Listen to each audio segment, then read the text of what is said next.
ท่านผู้ชมในอาทิตย์นี้กระทรวงศึกษาธิการและกีฬาสาธารณรัฐประชาธิปไตยประชาชนลาวโดยได้รับการสนับสนุนจากรัฐบาลออสเตรเลียผ่านทางแผนงานบีข้าวได้เริ่มต้นถ่ายทำบทเรื่องที่ 4 ของแผนโฆษณาส่งเสริมการศึกษาแห่งชาตินำพาโดยสถาบันค้นคว้าวิทยาศาสตร์การศึกษาและผลิตโดยศูนย์โฆษณาข่าวสารการศึกษาและกีฬาของสถาบันค้นคว้าวิทยาศาสตร์การศึกษาตอนที่ 4 นี้มีชื่อว่าบ้านที่ให้ความสำคัญกับการศึกษาโดยจะนำเสนอเกี่ยวกับการตอบสนองที่น่าประทับใจและนำพาโดยสุมสนเพื่อแก้ไขอัตราการเข้าเรียนที่ลดลงและแสดงให้เห็นว่าการร่วมมือกันจะสามารถรับประกันอนาคตที่ดีกว่าเก่าของเด็กน้อยได้แนวใด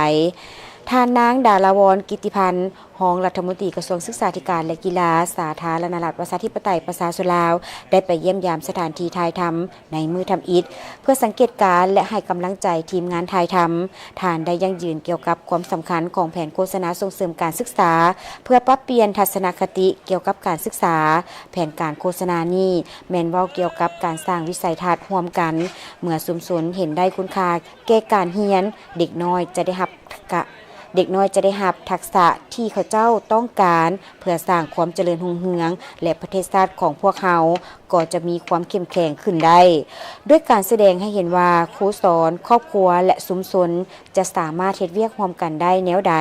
พวกเขาจะแนะใส่ปรับเปลี่ยนทัศนคติและเฮ็ดให้การศึกษาเป็นบุริมสิทธิ์หลักสำหรับครอบครัวได้แนวใด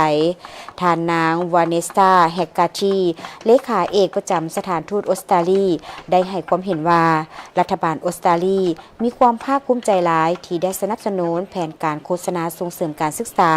ที่แสดงให้เห็นถึงวิธีการที่แท้จริงและใช้ได้จริงที่ชุมชนสามารถช่วยให้เด็กน้อยได้เข้าเรียนอยู่ในโรงเรียน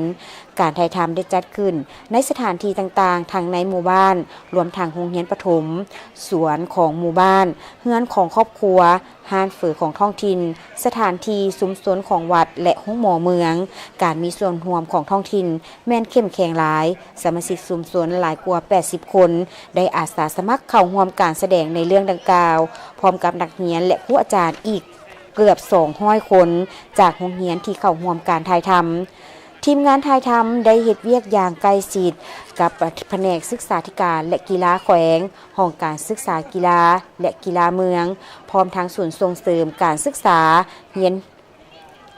ร่วมกับกระทรวงศึกษาธิการและกีฬาที่อยู่ภายใต้กรมการศึกษาสามัญศึกษาเพื่อรับประกันให้นักแสดงมีส่วนร่วมและการถ่ายทำสมจริงรวมทั้งนายบ้านที่เป็นผู้หญิงและตัวละครหลักที่มีความพิการทางร่างกายที่แสดงโดยนักแสดง2 คน